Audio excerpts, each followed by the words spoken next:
Hello everyone. So today we will be learning about uncracked section. So for this purpose I have taken into consideration one problem from the book Design of RCC Structure by Pillai and Menon. So the problem is like this. A reinforced concrete beam of rectangular section has the cross-sectional dimensions shown below.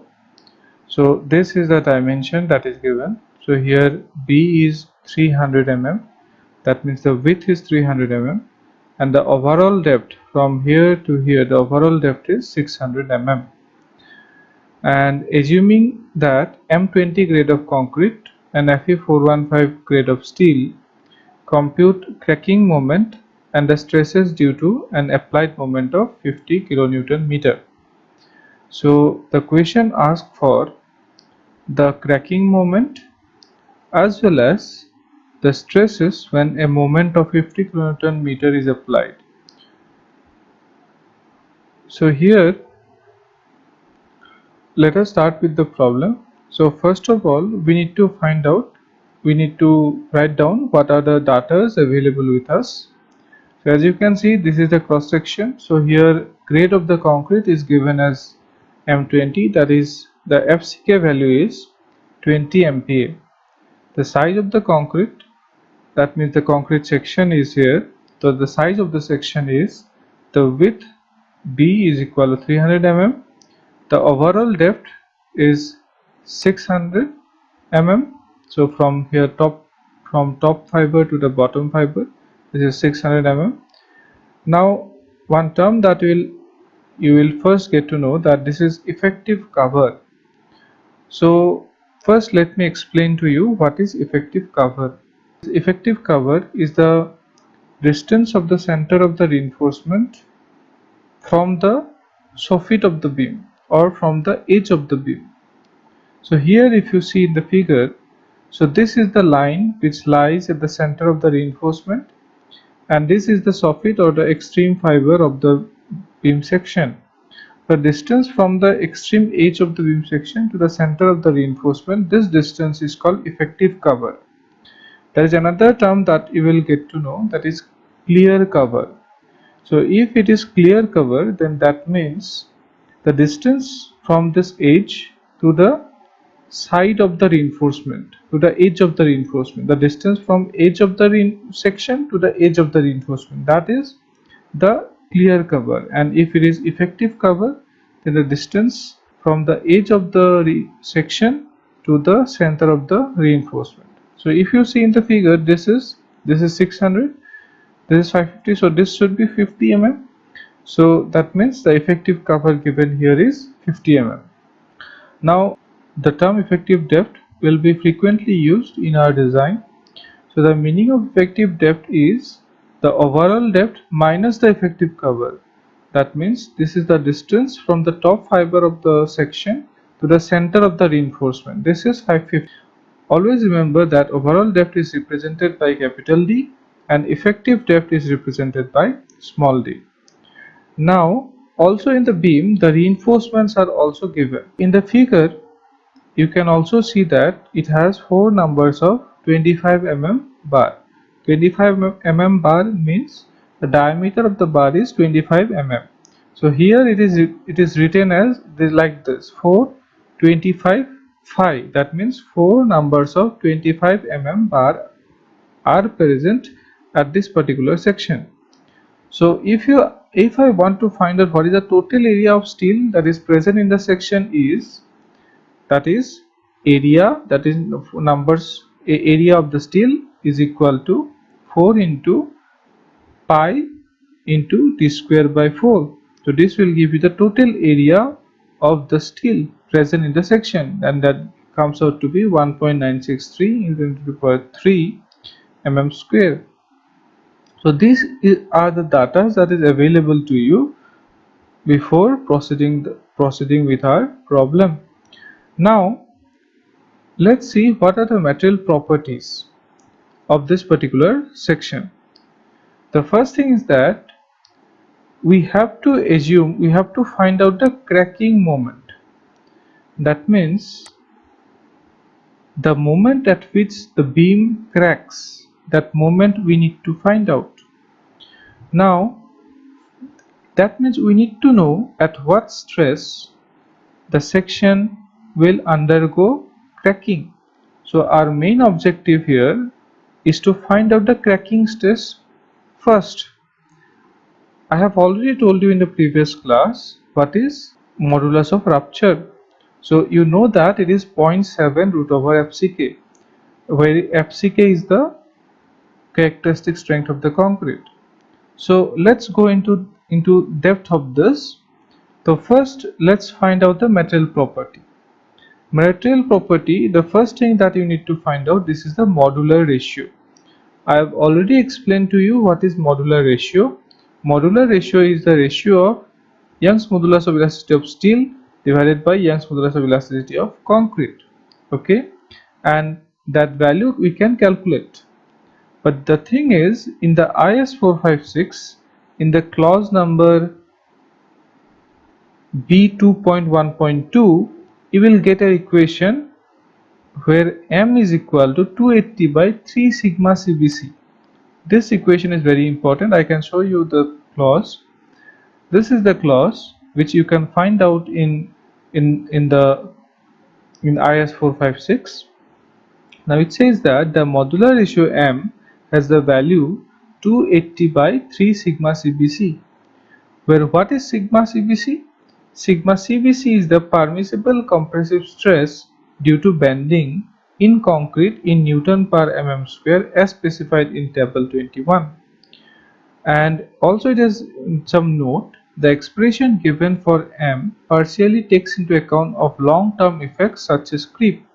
Therefore, this M is not the same as modular ratio derived based on the value of E given in 6.2.3.1. What does it says? That you already know that how to find out the Young's modulus of elasticity of concrete. The equation for Young's modulus of elasticity of concrete is 5000 root over FCK. So if you know the characteristic strength, you can find out what is the modulus of elasticity of concrete. And also modulus of elasticity of steel is already known to you. You can easily find out. Now if you take the ratio of this, whatever value of modular ratio you will get, that will not be the modular ratio that you will get from this equation, that is 280 by 3 sigma CBC. And why this difference is there? Only because while deriving or while adopting this particular equation, they have already considered the effect of creep in the concrete. So this equation we are going to take for finding out the modular ratio of the concrete. Now the thing is, what is sigma CBC? This is the permissible compressive stress, and this can be find out from the table 21. So let's see table 21. So this is already there in IS 456. You can go there and you can find out. So in this particular table, as you can see, the grade of concrete is in the first column. Then permissible stresses in compression and permissible stresses in tension, these are given in respective columns. So you can see permissible stress in compression for bending, that is sigma CBC. Here you can see sigma CBC values are written. So for different grade of concrete or different FCK values, you can find out different sigma C. Now for our problem, if you see that this grade of concrete or FCK value is 20, that is M20. Now you can see here for M20 the sigma CBC value is 7. So that means for M20 grade of concrete, the permissible compressive stress in bending is 7 Newton per mm square. What does it mean? That if you have a beam, if the grade of the concrete that you have used is M20 grade, then the maximum permissible stress that you can allow while it is under bending is 7 Newton per mm square. So this is the sigma CBC value. So now we can calculate the modular ratio. So here sigma CBC is 7, which is from table 21 IS 456 2000. and modular ratio is 280 by 3 sigma CBC is equal to 13.33, which you can find out in clause 2.B 2.1.2 IS 456 2000. And this equation is very important. You should remember this particular equation. Now, what is modulus of rupture? I have already told you it is 0.7 root over FCK, that you can find out in clause number 6.2.2 IS 456. You put the value of FCK 20 here and you will see that FCR, that is the cracking moment or cracking stress or modulus of rupture, is 3.13 for 20 M20 grade of concrete. If it is M25 grade of concrete, you will get some other values. So for M20 grade of concrete, the modulus of rupture is 3.13 Newton per mm square. So that means when you have a beam and you are loading it, if during loading, if the stress in concrete exceeds this particular value, 3.13 Newton per mm square, in that case there will be some crack, as this is the ultimate tensile strength the concrete has for that particular grade of concrete. Okay, so that means this is our limit for we just need to find out for this particular stress what will be the moment. So at what moment this particular stress will develop, that moment we need to find out. That is our objective, because the question asks for the cracking moment, and at this stress your beam will undergo cracking, right? So we need to find out at what moment the stress in the concrete comes to this value, that is 3.13 Newton per mm square. Now let's go to the next step. The next step is transformed section properties. Now think about this. We are assuming that our section is not cracked. Initially we are thinking that this section is not cracked, there is no crack developing here. So the whole section is under stress when there is some moment or some bending. Now think about this particular section. This section is composed of two basic material. One is concrete and other is steel. And you already know that both of the material has very different values of Young's modulus of elasticity, or you can say that both the materials have different mechanical properties.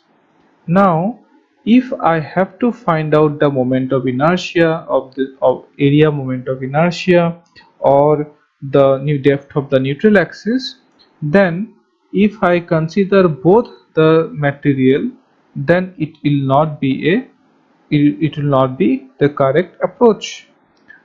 Now we have to replace this particular steel with equivalent amount of concrete, so that we can find out the depth of neutral axis, the moment of inertia, etc. for this particular section, because with the combination of two materials we cannot find out the depth of the neutral axis or moment of inertia for this particular section. First task is to convert this particular section into one material. Either you transform this whole concrete to steel so that whole section becomes steel, or you convert this small reinforcement bars from steel to concrete so that the whole section becomes concrete. Okay, so let us suppose that we choose the second option. That means we change this particular steels into equivalent area of concrete.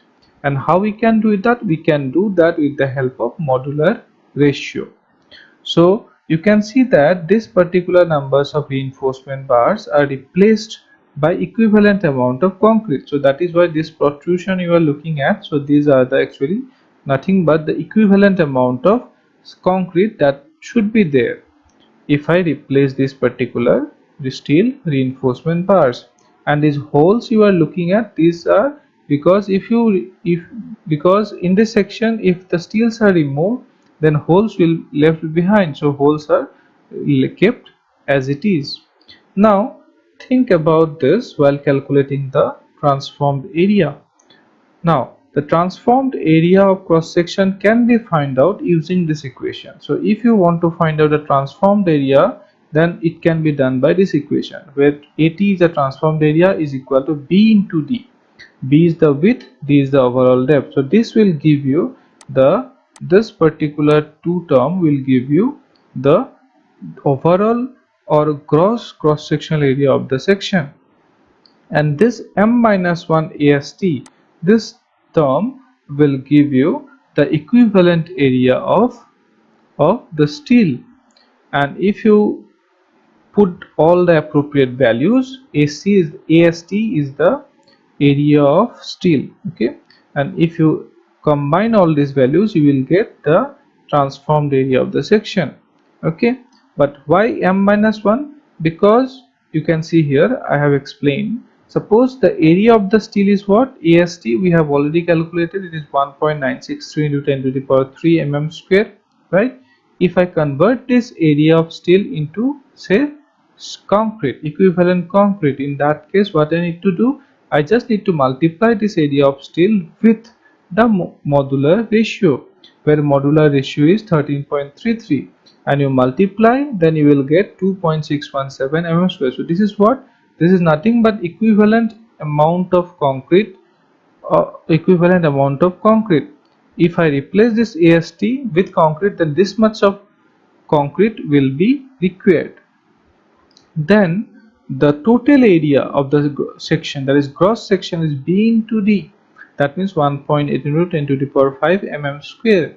Now in the gross section area, if I, as I have replaced the steel with equivalent amount of concrete, so if I replace this particular steel, then this holes will left behind. So I have, what I can do to find out exactly how much amount of concrete is there, will be gross minus ast, that will give you exactly that much of concrete is there. So this is the exact amount of concrete, this is the equivalent amount of steel, and in the form of concrete. So if I add these two, both are in concrete material now, so if I add the transformed area, I will get 2.042 into 10 to the power 5 mm square. So in this equation we are doing this, all the steps only in one step. This is the cross section, m into st minus ast, you can easily understand that. So this will give you the transformed area of the section. Now let's go to the next step. The next step is finding out the depth of the neutral axis, okay. So how to find out the depth of the neutral axis? Now this is your section, and remember one thing, this rectangular portion which is the equivalent of steel, this section, this might not be rectangular, it might be any shape. It is just for your convenience, it is shown here as rectangular. So don't think that this is rectangular section. This extra protrude portion is not rectangular, it might be any shape, okay. Now let's find out the depth of the neutral axis. So how to find out the depth of the neutral axis? So it can be done by taking the moment of area, right? So let's take this particular area. To find out the neutral axis, suppose we are calculating the depth of the neutral axis from this top fiber, okay. So suppose this distance is y bar or y dash, here I am considering y dash as the depth of the neutral axis of this whole section, okay. Now suppose, what is the area of this transform section is 80, right? 80 into y bar should be equal to b into d. So this is the cross sectional area, right? B into d by 2. This will be the center from this top fiber to the distance of this top fiber to the center of this rectangular portion is what, d by 2. So b into d, this is the area, into the depth, the distance of the center of this rectangle from this top fiber, right? So that is d by 2. So b into d by 2 plus, now see here already, the if I see the equivalent steel, that is m into ast, and I have to subtract these holes, then that means m minus 1 ast, just like the previous one. So m minus 1 into ast into d, because what is the distance of this portion of this equivalent portion? This is the equivalent depth, because see, sorry, effective depth, because see this is the d, this is the distance of the center of the reinforcement from the top edge. So if I transfer this or transform this steel to some other material, still the neutral axis will remain the same. So that will be effective depth, right? So m minus 1 ast into d. and if I do the calculation here, so I can find out what is the y dash, what is the depth of the neutral axis for this transform section, and which is found out to be 329.6232 mm. Okay, so now we have the depth of the neutral axis from this top edge. So this is what, y dash or y bar. So if this is the depth of the neutral axis, so also you know that when beam is under loading, so top fiber will be under what, compression, right, and the bottom fiber will be under tension. See, when we deflect a beam, then the top fiber will be always in compression and this bottom fibers will be always in tension. So now if I have to say that what is the depth or what is the distance of the extreme fiber from the neutral axis, that y bar will be, you can say this is yc, because this is compression, so that is c term is there. So what is the distance of the extreme fiber in compression from the neutral axis? It itself is the y dash, which is yc. So y dash is equal to yc. So this is the distance of the extreme compression fiber from the neutral axis is 329.632 mm. And what is the distance of the extreme tension fiber? See, this is the beam section, loading is from the top, so this is in compression, this is in tension, so this fiber will be under tension. So what is the distance of this fiber from the neutral axis? It will be overall depth minus y dash or yc, which is equal to 270.368 mm. And the distance of the center of reinforcement from the neutral axis is, see, if you want to find out what is the distance of the center of the reinforcement or center of the transformed area of the reinforcement from the neutral axis is ys, which is the effective depth minus yc. Effective depth is small d minus yc or y dash is equal to 220.368 mm. So this will be using later on. So now let's see what is the moment of inertia of this particular transform section. Okay, so suppose this is a transform section, I have just color coded it. So this portion will be under, suppose, in compression, because the stress distribution will be something like this, where at this top fiber there will be maximum compression and at the bottom fiber there will be maximum tension. Okay, now our task is to find out what is the moment of inertia of this particular transform section about the neutral axis. Okay, so let's see. So let's divide this whole things into two rectangle and one area. So this first rectangle, it is b into yc, right? And what is the moment of area about this neutral axis? It will be b into yc cube by 3, right? B yc cube by 3 plus this red area. If I want to find out what is the moment of area of this area about this neutral axis, that will be b into yt cube by 3, right? About this area, if I want to find out, then b into yt cube by 3. And what is the moment of area of this second moment of area of this particular green transform section? That will be m minus 1 into st into ys square. Ys is this distance, so area into ys square, because it is, we are finding out the moment of inertia or the second moment of area. So if I add all this moment of inertia, then I will get the total transform moment of inertia of the whole section, and which is 6.733 into 10 to the power 9 mm to the power 4. So I have just explained what is blue area, red area and this green area.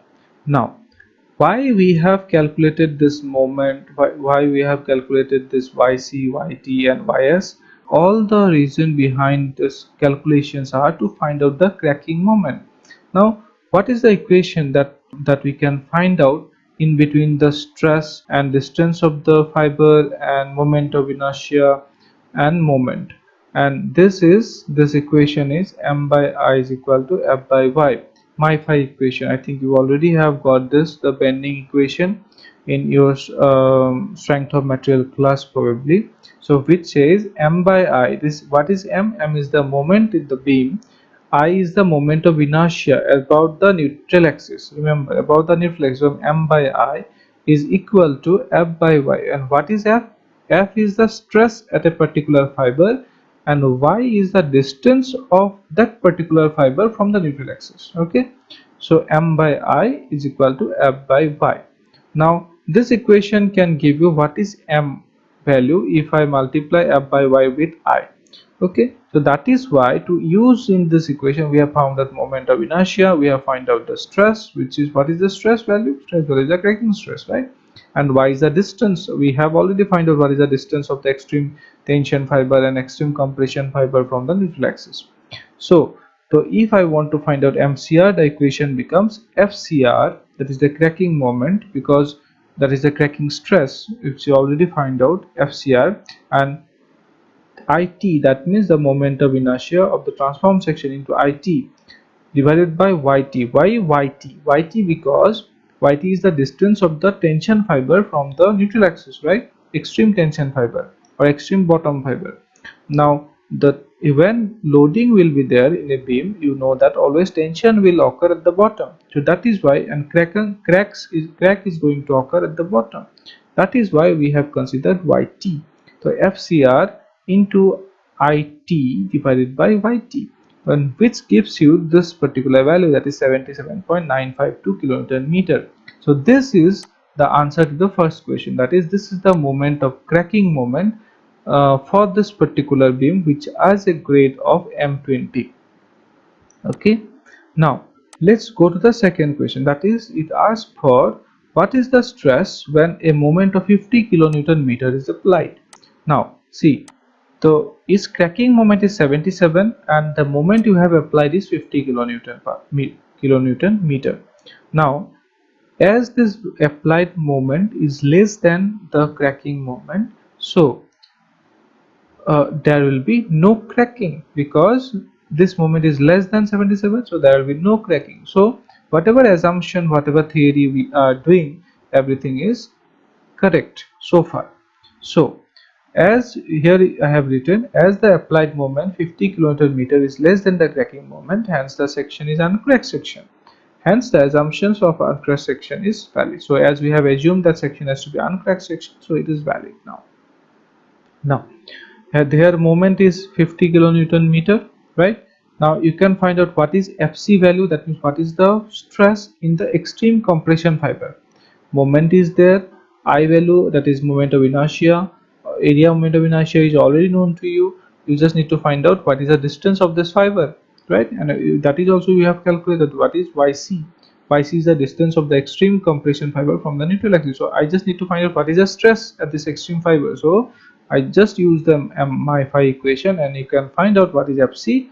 FC is equal to m into m is what, 50, because at this particular moment you want to find out the stress. So you have used m. YC by IT is equal to 2.448 MPa.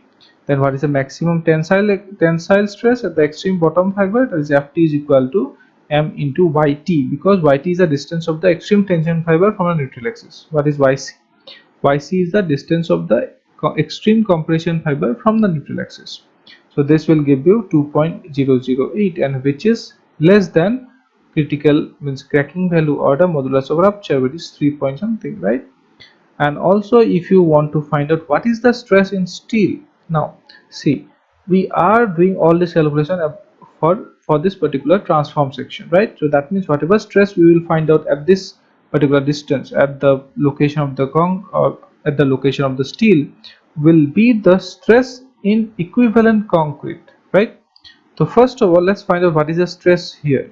So the stress will be, we can just consider this particular triangle.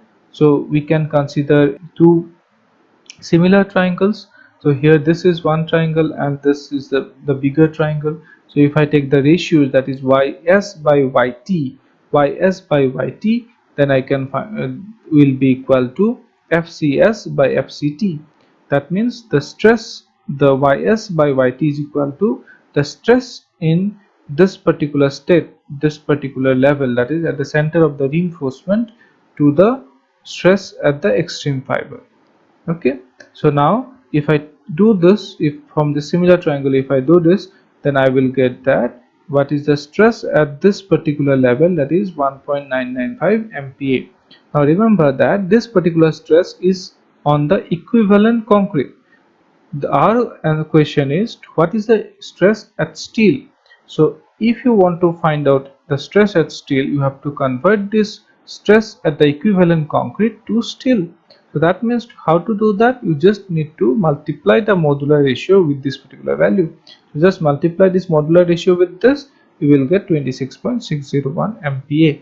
Okay, so this is the stress at this particular steel. So this is how we can analyze a uncracked section. And in uncracked section we assume the whole section. We will see how to take care of a cracked section in the next class.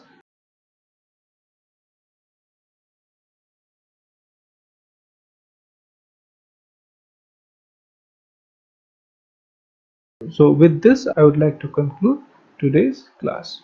Thank you.